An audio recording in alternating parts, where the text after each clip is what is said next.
Hello दोस्तों, स्वागत है हमारे नए वीडियो में। आज की वीडियो में हम लोग एक हॉरर थ्रिलर मूवी को एक्सप्लेन करने वाले हैं। इस मूवी का नाम है डेड हेडिंग। इसे 2018 में रिलीज किया गया था। इस मूवी के शुरुआत में हम लोग एक एयर होस्टेस को देखेंगे। वो जब अपने जहाज में काम कर रही होती है तभी कुछ लोग उसे छेड़ते हैं। अपने ड्यूटी हावर के बाद वो एक होटल में रुकती है। इसके बाद जब वो शाम में एक बार में जाती है तब वहाँ उसे एक आदमी दिखाई देता है। वो उस आदमी को देखकर उसकी तरफ अट्रैक्ट हो जाती है। इसके बाद ये दोनों ड्रिंक करते हैं और कुछ देर के बाद एना उसे अपने रूम में लेकर आती है और एना यहाँ अपने रूम का दरवाजा बंद करती है। और इसके बाद अंदर क्या होता है ये हम आगे इस वीडियो में देखेंगे। तो चलिए इस मूवी को शुरू करते हैं। इस मूवी की शुरुआत एक एरोप्लेन से होती है। यहाँ बहुत सारे लोग सफर करते हुए अपनी सीट में बैठे हुए थे। एयर होस्टेस यहाँ आती है और इन लोगों की हेल्प करती है। तभी हम लोग फिन नाम के एक लड़के को देखते हैं जो कि एक एयर होस्टेस के पीछे छूता है। एयर होस्टेस का नाम एना था। फिन उससे कहता है मेरा हाथ गलती से आपको लग गया। इसके बाद एना मुस्कुराती है और उससे कुछ भी नहीं कहती है। एना को अच्छी तरह पता था फिन का हाथ गलती से नहीं लगा था, लेकिन फिर भी वो यहाँ उससे कुछ नहीं कहती है। इस प्लेन के सारे मेंबर्स अपने अपने काम में बिजी होते हैं। एना भी अपने काम में बिजी थी। फिन फिर से एयर होस्टेस को हाथ लगाने की कोशिश करता है, लेकिन इस बार एना इतनी तेजी से घूमती है कि फिन एना के हाथ से टकराकर जख्मी हो जाता है। एना उसके पास आकर उससे माफी मांगती है और वो कहती है मुझे माफ करना, मेरा हाथ गलती से लग गया था। एना के इस बर्ताव को देखकर हम लोग ये जानते हैं एना बहुत ही तेज लड़की है और उसे अपना बदला लेना आता है। उसने जिस तरह से फिन को सबक सिखाया ये देखकर सभी लोग उसके लिए तालियां बजाते हैं। कुछ देर के बाद इनका सफर खत्म होता है।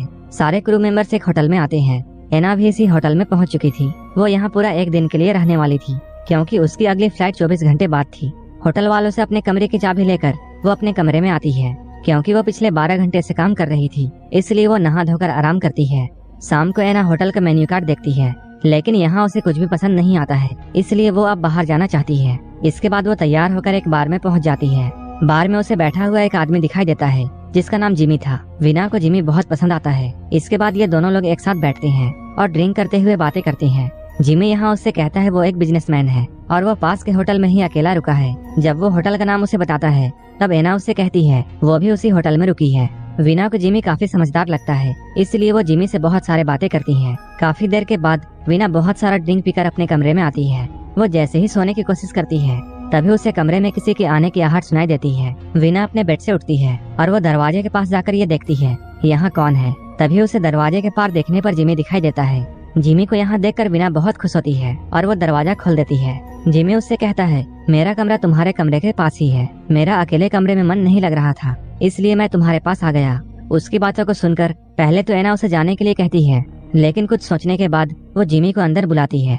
इसके बाद हम लोग सुबह में देखते हैं एना जैसे ही नींद से जागती है वो अपने कपड़ों में खून देखकर बहुत हैरान होती है। वो देखती है बिस्तर में जिमी की लाश है। वो जिमी की हालत देखकर बहुत डर जाती है।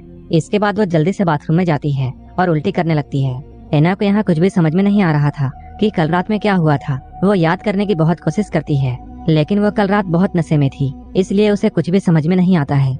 एना यहाँ नहाकर अपने कपड़े बदलती है। वो इस लाश के बारे में सोचने लगती है। जल्दी ही वो इस लाश को छुपाने का फैसला कर लेती है। वो इस लाश को बाथरूम में लाकर बाथटब में छुपा देती है। वो जैसे ही इस बाथरूम से बाहर निकलती है तब उसकी नजर बिस्तर के चादर पर पड़ती है। चादर पर अभी भी बहुत सारा खून लगा हुआ था। एना उस खूनी चादर को भी छुपाती है। वो इस चादर को एक कोट कवर में छुपाने लगती है।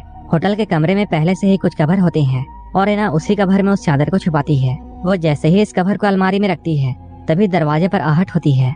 दरवाजे पर सफाई करने वाली एक लड़की थी जिसका नाम रेचल था। वो एना से गंदे कपड़े और कमरे की सफाई के बारे में पूछती है। एना उससे कहती है मेरे सभी कपड़े साफ हैं और मेरे कमरे को भी सफाई की जरूरत नहीं है। इसके बाद एना यहाँ अपने दरवाजे को बंद करती है। इसके बाद रेचल दूसरे कमरे की तरफ बढ़ती है। एना कमरे के अंदर से रेचल को देख रही होती है। रेचल जैसे ही दूसरे कमरे में अंदर जाती है तभी एना बाहर निकलकर रेचल के सफाई के कुछ चीजों को चुरा लेती है। कुछ ही देर बाद एना इस कमरे को साफ कर देती है, लेकिन उसे अभी भी ये समझ में नहीं आ रहा था कि वो इस लाश को कैसे ठिकाने लगाए। काफी सोचने के बाद वो इस नतीजे पर पहुंचती है उसे इस लाश को छुपाने के लिए काफी सारा समय चाहिए। यही बात सोचकर वो अपनी एयरलाइन को फोन करती है और वो उनसे झूठ बोलती है कि मेरी तबीयत खराब है और मुझे एक दिन की छुट्टी चाहिए। एना ने यहाँ बहुत ही अच्छे से झूठ बोला था इसलिए उसे एक दिन की छुट्टी मिल जाती है। इसके बाद कुछ देर एना आराम करती है ताकि वो अच्छे से सोच सके। आराम करने के बाद जब वो उठती है तब उसका पैर एक चाबी पर पड़ता है। ये चाबी जिमी के कमरे की थी। रात में जब जिमी उसके कमरे में आया था तब चाबी उसके जेब में ही थी। कुछ देर के बाद एना तैयार होकर बाहर निकलती है और वो यहाँ जिमी के कमरे की तरफ बढ़ती है। होटल वालों ने कमरे के बाहर कैमरे नहीं लगाए थे ताकि लोग यहाँ बिना फिक्र के आ सके। एना जल्दी ही जिमी के कमरे तक पहुँच जाती है। वो यहाँ जिमी के बारे में जानना चाहती थी क्योंकि अगर जिमी कोई मुजरिम होता तब वो कोई कहानी बनाकर पुलिस से बच सकती थी। वो इस कमरे की तलाशी लेती है। यहाँ उसे जिमी का लाइसेंस मिलता है। जिमी ने एना को अपना नाम और अपना काम गलत बताया था।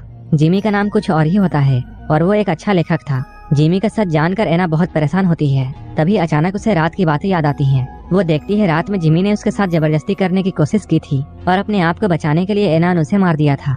वो जल्दी जल्दी जिमी का सारा सामान उठाकर एक बैग में डालती है ताकि होटल वालों को ऐसा लगे जिमी कहीं चला गया है। इसके बाद एना अपने कमरे में आती है और वह जिमी की सारी चीजों को खराब कर देती है ताकि पुलिस भी उसके बारे में कुछ न जान सके। इसके बाद वो एक प्लान बनाती है, लेकिन इसके लिए उसे काफी सारे सामान चाहिए थे। इसके बाद वो उन सामान को खरीदने के लिए बाहर चली जाती है। कुछ देर के बाद केविन नाम का एक प्लम्बर यहाँ आता है और वो एना के कमरे को खोलता है। तभी एना भी यहाँ आ जाती है और वो जल्दी से यहाँ आकर केविन को रोकती है और वो उससे पूछती है तुम कौन हो। केविन उसे बताता है मैं होटल का प्लम्बर हूँ। वो कहता है नीचे वाले कमरों में गंदी बदबू आ रही है, इसलिए मैं तुम्हारे बाथरूम को देखने के लिए आया हूँ। एना उसे फिर से रोकने की कोशिश करती है, लेकिन केविन सीधा बाथरूम में घुस जाता है। वीना ये जानती थी केविन की नजर जरूर लाश पर पड़ेगी, जिसके बाद उसे भी मारना पड़ेगा। लेकिन इधर केविन जैसे ही टब की तरफ बढ़ता है तभी उसका फोन बजता है। ये फोन होटल के मैनेजर का था। वो केविन को बताता है बदबू ऊपर से आ रही है। मैनेजर की बातों को सुनकर केविन यहाँ से चला जाता है और वो एना के हाथों से मरने से बच जाता है। उसके जाने के बाद एना उन सामान को बाहर निकालती है जो कि वो बाहर से लेकर आई थी। कुछ ही देर बाद वो तैयार होती है और वो लाश के पास जाती है। इसके बाद वो लाश के टुकड़े करने लगती है। लाश के टुकड़े करने के बाद वो बाथरूम को भी पूरा साफ करती है ताकि उसके पीछे कोई भी सबूत ना रहे। एना ने छोटे छोटे टुकड़ों को छोटे बैग में रख लिए थे और बड़े टुकड़ों को वो एक सूटकेस में डालती है। पूरा सबूत मिटाने और पैकिंग करने के बाद रात में वो आराम से सोती है। अगले दिन एना तैयार होती है। आज उसे 2 काम करने थे। पहला तो उसे लाश को ठिकाने लगाना था और दूसरा अपने काम पर भी जाना था। जाने से पहले वो पूरे कमरे की जांच करती है, कहीं कोई खून का निशान तो नहीं रह गया है। इसके बाद वो हर जगह से जिमी और अपने निशान खत्म करती है। जब वो पूरी तरह कंफर्म हो जाती है तब एना अपना छोटा बैग और बड़ा सूटकेस लेकर कमरे से बाहर निकलती है। एना यहाँ धीरे धीरे आगे बढ़ रही होती है, लेकिन साथ ही साथ वो डर भी रही थी और उसका दिल जोरों से धड़क रहा था। उसे देखने वाले ये कभी नहीं सोच सकते थे कि इस खूबसूरत लड़की के पास अभी एक लाश है। इसके बाद वो कमरे की चाबी होटल वालों को देती है और अब वो जैसे ही बाहर आती है उसकी नजर एक बड़े से गाड़ी पर पड़ती है। ये गाड़ी सीनियर सिटीजन को छुट्टी पर लेकर जा रही थी। एना के टैक्सी को आने में अभी भी टाइम था। वो मौका देखकर छोटे बैग्स को कचड़े में फेंक देती है। इसके बाद उसकी नजर एक बुजुर्ग जोड़े पर पड़ती है। वो उनके पास जाकर ये पूछती है मैं आपकी क्या मदद कर सकती हूँ। वो लोग उसे बताते हैं तुम हमारा सामान गाड़ी में रखकर हमारी मदद कर सकती हो। इसके बाद एना उनकी मदद करने लगती है और मौका देखकर अपना सूटकेस भी गाड़ी में रखवा देती है। अब एना के पास